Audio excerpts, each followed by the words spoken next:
మనిషి తను అనుకున్నది సాధించుకోవడానికి, తను ఏదైతే కలగంటాడో దాన్ని జయించడానికి ఎన్ని సంవత్సరాలు ఓపిక పట్టగలడు, ఎన్ని సంవత్సరాలు ఎదురు చూడగలడు, ఎన్ని సంవత్సరాలు నిరంతరం కృషి చేయగలడు, ఇది అందరికి పెద్ద పజిల్. ఏ మనిషికైనా అంత ఓపిక ఉంటుందా అని. మనం ఈ రోజున మన దేశానికి స్వతంత్రం వచ్చి 76 వసంతాలు పూర్తి చేసుకుని 77వ వసంతంలోకి అడుగు పెడుతున్నాం. మన స్వతంత్ర సమరయోధం మనకు ఒక ఆదర్శం కదా.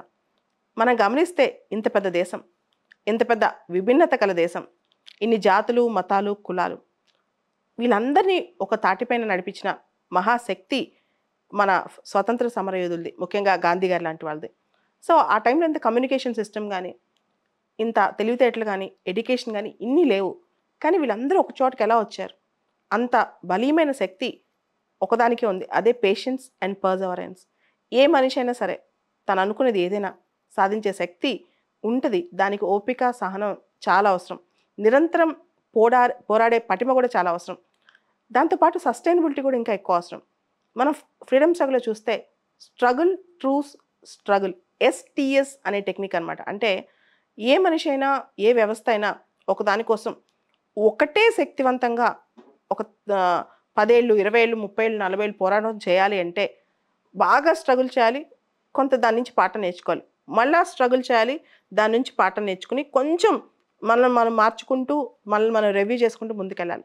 అదే మనకుండేది అనమాట. సస్టైనబిలిటీ చాలా ఇంపార్టెంట్ ఏ స్ట్రగుల్లో అయినా, ఏ గోల్లో అయినా, ఏ దీనిలో అయినా సరే. సో మనం చూస్తే ప్రతి మనిషి చాలా డిఫరెంట్ కళలు ఉంటాయి. మనం అనుకుంటాం కొన్ని సందర్భాలు ఇది సాధ్యమా అని చెప్పి. మనిషి అనుకుంటే అన్నీ సాధ్యమే కదా. మీరు గమనిస్తే కనుక చాలా జీవితాలు వాళ్ళు అనుకున్న శక్తితో, స్వయం శక్తితో మారే జీవితాలు చాలా ఉన్నాయి.